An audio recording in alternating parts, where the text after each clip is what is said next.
시간 또 두 번째로 은혜 받으실 말씀 보겠습니다. 고린도전서 10장 됐습니다. 19절에서 33절까지 혹시 성경 계신 분은 펴서 같이 우리 교독으로 봉독하죠. 읽을 때 또 은혜가 넘치니까요. 고린도전서 10장 19절에서 33절입니다. 신약성경 275페이지 한 절씩 교독으로 봉독 한번 해봅시다. 제가 먼저 19절, 우리 여러분들이 19절. 그런즉 내가 무엇을 말하느냐? 우상의 제물이 무엇이며 우상은 무엇이냐? 저 이방인의 제사하는 것은 귀신에게 하는 것이요 하나님께 제사하는 것이 아니니 나는 너희가 귀신과 교제하고자 되기를 원치 아니하노라. 너희가 주의 잔과 귀신의 잔을 겸하여 마시지 못하고 주의 식탁과 귀신의 식탁에 겸하여 참여하지 못하리라. 그러면 우리가 주를 뭐로 하시겠느냐? 우리가 주가 강한 자냐? 모든 것이 가하나 모든 것이 유익한 것이 아니요 모든 것이 가하나 모든 것이 덕을 세우는 것이 아니니 누구든지 자기의 유익을 묻지 말고 남의 유익을 구하라. 무릇 시장에서 파는 것은 양심을 위하여 묻지 말고 먹으라. 이는 땅과 거기에 충만한 것이 주의 것임이니라. 불시자 종두가 너희를 청할 때 너희가 가고자 하거든 너희 앞에 차려놓은 것은 무엇이든지 양심을 위하여 묻지 말고 먹으라. 누가 너희에게 이것이 제일이라고 하거든 알게 한 자와 네 양심을 위하여 먹지 말라. 내가 말한 양심은 너희 것이 아니요 남의 것이니 어째요 내 자유가 남의 양심으로 말미암아 판단을 받으리요. 만일 내가 감사함으로 참여하며 어찌하여 내가 감사하다는 것에 대하여 비방을 받으리요. 그런즉 너희가 먹든지 마시든지 무엇을 하든지 다 하나님의 영광을 위해서 하라.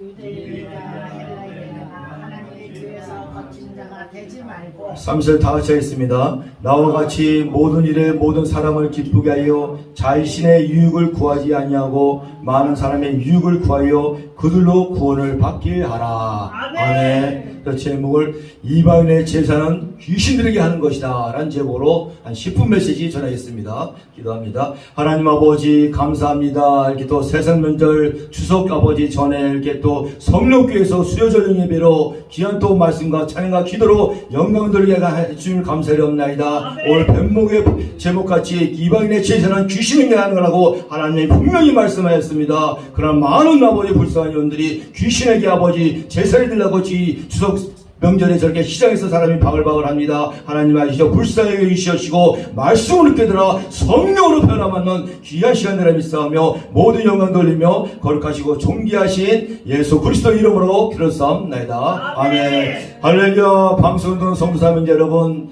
저는 이게 추석 때나 구정 때나 되면은 요 본문 말씀이 늘 여김없이 떠오릅니다. 많은 세상 사람들이 저렇게 귀신에게 제사를 지내고 또 정성을 다하여 제일 좋은 거로 아까도 마포의 시장을 보니까 구하고 있더라고 보니까 참 제 마음이 얼마나 아픈지 하나님의 마음이 얼마나 아프시겠습니까? 분명히 말씀드리지만 오늘 제목이 이방의 제사는요 귀신들에게 하는 것입니다. 그래서 이게 추석, 구정, 한시 이날이 뭐냐? 귀신에게 밥 주는 날이라는 것입니다. 그런데 저렇게 정성을 다해서 하고 있습니다. 왜? 영이 죽은 것 같고 하나님을 잃어버려갖고 하나님의 형상을 갖다가 잃어버려갖고 저렇게 우상을 갖다가 섬기고 있다는 것입니다. 하나님이 여러 가지 제일 싫어하는 그 첫째가 우상숭배를 제일 싫어한다는 것입니다. 아멘. 우상숭배는 두 가지가 있습니다. 눈에 보이는 우상이 있고 눈에 보이지 않는 우상도 있다는 것입니다. 하나님보다 더 사랑하는 것이 반대로 우상이라는 것입니다. 눈에 보이는 우상은 저 불교, 석가 이런 것들이 다 이게 우상이죠. 눈에 보이지 않는 우상은요 하나님보다 더 사랑하는 것이 우상인 겁니다. 예를 들어서 자식을 하나님보다 더 사랑한다. 자식이 우상입니다. 부인을 하나님보다 더 사랑한다. 부인이 우상이 됩니다. 남편이 하나님보다 더 우선한다. 더 되는 것입니다. 그래서 하나님은 자식과 부모 형제를 사랑하지 말라는 얘기가 아닙니다. 우선순위가 있다는 것입니다. 첫째로 하나님을 최고로 사랑하면서 두 번째, 세 번째 주 안에서 다 형제, 부모, 형제 사랑하면 된다는 것입니다. 아멘.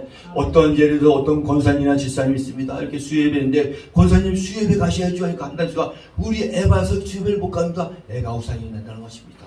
하나님을 데리고 가면 어떻게 하려고 그렇게 이게 믿음과 신앙이 싫지 않습니까? 이게 애를 데리고 얻고 나와서 예배를 드리면 되지 그러면은 미친이가 이게 부족해. 어떤 아들은 들었습니다. 주일날도 빼먹어 몇 번이냐 우리 노부모 어머니 모시러 갈 때는 주일날 빼는다. 부모가 우선이 된다는 것입니다. 그럼 예배 드리고 오해 가면 되지. 왜 이렇게 지혜가 부족해? 왜 우상을 이렇게 만들어 하나님 제일 싫어하는 걸 하게 되면요 형통이 아니라 불통이 된다는 것입니다. 되는 일이 없어. 하나님 마음에 기뻐하고 믿으면 기뻐했어요. 하나님이 천대까지 은혜를 준다고 그러잖아요. 천대는 뭐냐? 영원히 은혜를 준다는 말씀입니다. 아멘. 그래서 하나님을 기쁘게 해야 됩니다. 세상 면제 추석이 왔다고 하면 더욱더 이거는 우리 가족에 믿지 않는 사람 전도할 길이다. 그래서 선물도 갖다 드리고 이게 용돈도 여기 있으면 이게 많으면 드리면서 전도를 하시기 바랍니다. 말로만 멜로는 전도하고 되는 게 아닙니다. 요즘은 자꾸 뭘 주어야 돼. 자꾸 칭찬을 해야 되고 붕 띄운 다음에 그때 예수님 하나님을 소개해야지 먹기 들어가지. 말로만 우리 보고 말쟁이 나갑니다. 말은 얼마나 잘하는지 몰라. 그 오죽하면 우선 청구했더니 주둥이만 갔다고 하는 게 아니겠습니까 이게. 그럼 어떻게 됐습니까? 우스갯소리지만 우리 영원히 천국에 가야 된다는 것입니다. 아멘. 그리고 오늘 본문에 자세히 보니까요 이때 당시에는요 음식들이 우상에서 걸치서 나오지 않는 것이 없습니다. 이게 다 우상이 제물 걸치기 이 시대가 이랬으니까. 그래서 오늘 밤에 우상이 제물도 안 먹어야 되는데 모르고 먹는 거는 괜찮다고 합니다. 그런데 누가 와서 그거 우상이 제물 제사 지내고 고사 지내다 떡이야 알고 나서 그때부터는 안 먹어야 된다는 것입니다. 알고 먹으면 죄가 된다는 것입니다. 그래서 모르고 먹으면 괜찮다고 하나님 말씀합니다. 아멘. 어떤 목사님은 이런 게 있습니다. 자기는 뭐 믿음이 커갖고 우상의 제물도 먹어야 돼. 그건 아주 몰라도 무식해도 보통 무식한 게 아닙니다. 모르면 먹어도 괜찮아도 알고서 먹으면 안 된다는 것입니다. 오늘 보면서 무릇 시장에서 파는 것은 양심 위하여 묻지 말고 먹으라. 이는 땅과 거기 충만한 것이 주의 것이라. 불신자 중에 누가 너희를 청할 때 너희가 가고자 하거든 너희 앞에 차려놓은 것은 무엇인지 양심 위하여 묻지 말고 먹으라 합니다. 그러나 누가 너에게 이것을 제물이라 말하게 한 자와 그 양심 위하여 먹지 말라고 합니다. 알고 먹으면 죄가 된다는 것입니다. 그러니까 모르고 먹으면 됩니다. 해서 이런 경우 있잖아요. 이게 교회에서도 주위에 어떤 아줌마가 문 두드려서 목사님 우리 여기 가게 이사 왔어요. 이사 왔는데 이게 떡 한 접시 드리는 것입니다. 모르잖아요. 근데 먹고 있는데 지난 집사가 고사 지낸 떡이 아니면 그때부터 안 먹으면 된다는 것입니다. 모르고 먹는 건 어떻게 알 수 없지 있잖아.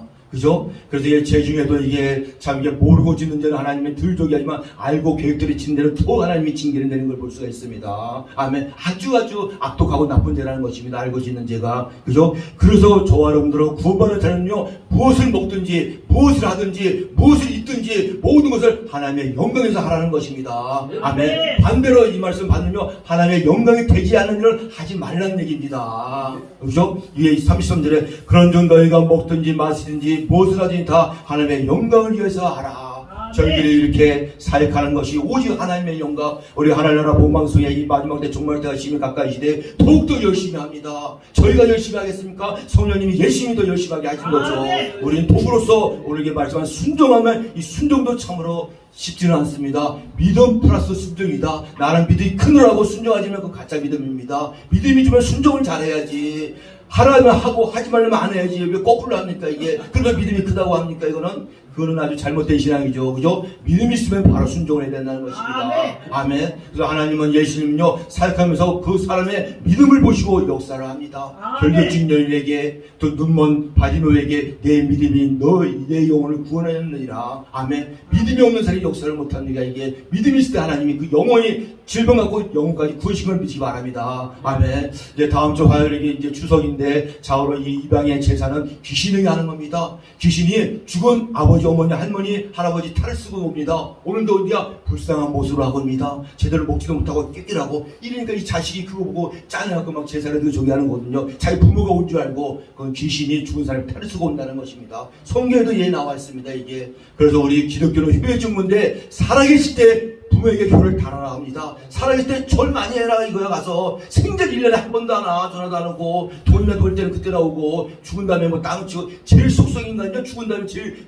크게 운다고 합니다. 이게 평소에 때 살아있을 때는 안 자라고. 그러니까 우리 기독교는 효율적이기 때문에 살아계실 때 잘해야 돼. 못 가면 이렇게 전화라도 자주 드리고 저희도 부모와 저희 어머니가 한 80한 되시는데 한 일주일에 한두 번 전화합니다. 한번 코로나 때문에 그놈은 코로나 때문에 하여튼간 만나지 못해 하여튼간 예. 이 명절이 코로나 때문에 또 풍습이 달라집니다. 전화입니다. 우리 그런도 코로나 때문에 안 오는 게 도와주는 거다. 오지 말라. 그게 인사야. 못 놈의 세상이. 참 가족도 못 만나게 1년에 한두 번. 이게 참. 근데 코로나도 없어지겠지. 하니까. 그래서 우리 이방인 세상 귀신하기 때문에 귀신들이 오히려 우리에게 와서 절을 해야 돼. 우리가 왜 귀신한테 절을 해. 말도 안 되는 소리지. 그래서 이게 교회 나오고 예수님 말을 믿는다면서 제사를 지내고 뭐 이게 소문다. 다 이게 쭉정이 신앙이고 가짜 믿음 신앙이라는 것입니다. 그래서 저놈들이 가보세요. 점집에도 귀신이 그 무단히 별을 뜬다니까요. 총을 못 피게. 왜 안에 성령님 계시니까 빨리 가라 그래. 교회에 가라 그러니까 이게 정기가 안 납니다. 구원받아 알 수가 있다는 것입니다. 그래서 이게 구원받는 자녀들가 됐다는 것이 얼마나 감사한지. 이 주성문절 맞아요. 절대 제사, 고사 이런 거 절대 지내지 말고 오직 하나님께 그저 우리는 명절에 되면 하나님께 예배를 드립니다. 얼마나 좋습니까? 찬양하고 기도하고 예배드리고 이렇게 하나님께 용돈 돌리고 어쨌든 세상 명절이니까 또 지켜야 되잖아요. 이게 그리고 부모님들을 찾아뵙고 이렇게 또 전화라도 드리고 이렇게 하고 운동도 하고 한다는 것입니다. 그래서 이방인의 제사는 거 귀신하는 것이니 마음에 새기시고 절대 제사나 고사나 이런 거 드리지 마시고 오직 하나님께 예배드리는 저 여러분 다 되시길 주의 이름으로 축원합니다. 아멘. 기도합니다. 하나님 아버지 감사합니다. 아버지 이렇게 또 성령께서 수여주는 예배로 귀한 진리의 말씀 또 찬양과 기도를 통하여 영광들의 감사드리옵나이다. 다음 주에 이렇게 세상 말 추석을 맞이하면서나 이 이방인의 제사는 귀신의 결을 하는 것이니 절대로 제자들이지 않고 오히려 하나님께 예배드리는 성도 여러분 다들 함께 싸우며 모두 영광 돌리며 거룩하시고 존귀하신 예수 그리스도 이름으로 기도하옵나이다. 아멘.